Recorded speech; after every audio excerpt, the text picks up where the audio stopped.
পাঁচজন ব্যক্তির কাছ থেকে জোর করে হলেও দোয়া নেবেন। এই পাঁচজন ব্যক্তির সাথে যখন সাক্ষাৎ হয়ে যাবে আপনি তাদের কাছ থেকে দোয়া নিতে কখনোই ভুলবেন না। প্রয়োজনে কিছু হাদিয়া দিবেন, তাও দোয়া নেবেন। কারণ এই ব্যক্তিগুলো এতটাই পাওয়ারফুল যে ওরা আল্লাহর কাছে দোয়া করলেই আল্লাহ পাক সেই দোয়াটা কবুল করে নেয়। আল্লাহ পাক তখন তাদের খালি হাত আর ফেরত দেয় না। এই ব্যক্তিগুলো কারা দেখেন? এক নম্বর হলো মা বাবা। এটা আমরা সবাই জানি যে মা বাবার দোয়া করলে মা বাবার দোয়া ফেরত যায় না। এজন্য মা বাবার কাছে যাবেন, বসবেন, তাদেরকে সন্তুষ্ট রাখবেন এবং মা বাবার কাছে দোয়া চাইতেও হয় না। দেখবেন ওরা অটোমেটিক দোয়া করে। মা বাবা সন্তানের জন্য অটোমেটিক দোয়া করে যদি সন্তানের প্রতি সে সন্তুষ্ট থাকে। এজন্য মা বাবার কাছ থেকে দোয়া নেবেন, প্রয়োজনে তাদের কাছ থেকে চেয়ে চেয়ে দোয়া নেবেন। এটা হলো এক নম্বর। দুই নম্বর হলো মুসাফির ব্যক্তি, যারা মুসাফির, যারা বিভিন্ন জায়গায় সফররত অবস্থায় থাকে, এই মুসাফির ব্যক্তির কাছ থেকে দোয়া নেবেন। কারণ আল্লাহ মুসাফিরদেরকে এতই ভালোবাসেন যে ওদের জন্য 4 রাকাত বিশিষ্ট ফরজ নামাজগুলোকে আল্লাহ 2 রাকাত করে দিয়েছেন। জোহরের নামাজ, আসরের নামাজ, ইশারের নামাজ আল্লাহ বলছে 4 রাকাত বিশিষ্ট, তো 4 রাকাত আর পড়ার দরকার নাই, তুমি 2 রাকাত পড়ো, আর 4 রাকাতের সওয়াব তোমাদেরকে দিয়ে দেবো।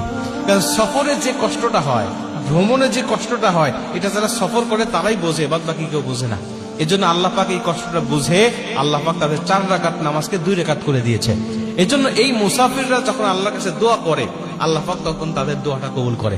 মুসাফিরের সাক্ষাৎ যখন পাবেন তাদেরকে প্রয়োজন কিছু হাদিয়া দিবেন, প্রয়োজনে তাদের কাছ থেকে বলবেন যে আমার জন্য একটু দোয়া করেন, আল্লাহ পাক অবশ্যই তাদের দোয়াটা কবুল করবে। 2 নম্বর।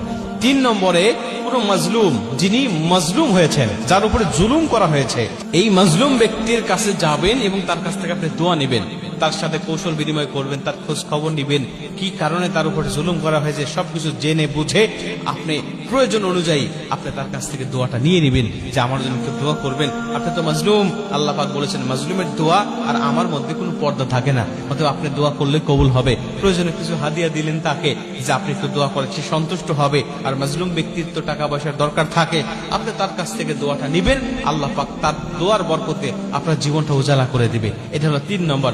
4 নম্বর হলো কোন সাইম, কোন রোজাদার ব্যক্তি, যিনি রোজা থাকে আল্লাহকে সন্তুষ্ট করার জন্য, এই রোজাদার ব্যক্তির দোয়া আল্লাহ কবুল করে। এবং নবীজি বলছেন কিয়ামতের ময়দানে ওই রোজা ওই ব্যক্তির সুপারিশকারী হিসেবে দাঁড়িয়ে যাবে। রমজান মাসে তো সবাই রোজা থাকে, কিন্তু রমজান মাসের বাহিরেও দেখবেন আল্লাহর অনেক খাস বান্দা আছে যারা নফল রোজা রাখে। বৃহস্পতিবারে, সোমবারে এবং আয়ামে বীজ প্রতি মাসে 3টা করে দেখবেন অনেকেই রোজা রাখে। এই রোজাদার ব্যক্তিদের কাছে যাবেন এবং তাদের কাছ থেকে দোয়া নেবেন, আল্লাহ পাক তাদের দোয়াটা কবুল করে আপনার জীবনটাকে উজালা করবে। এটা হলো 4 নম্বর। 5 নম্বরে হলো ন্যায় পরায়ণ শাসক, যিনি ইনসাফ ভিত্তিক বিচার ব্যবস্থা কায়েম করেন, যিনি ন্যায় পরায়ণ শাসক, যার বিচার আচারের মধ্যে কোনো দুর্নীতি নাই, কোনো ছয় নয় নাই, যিনি ডাইরেক্ট সত্যকে সত্য বলে, মিথ্যাকে মিথ্যা বলে। দেখবেন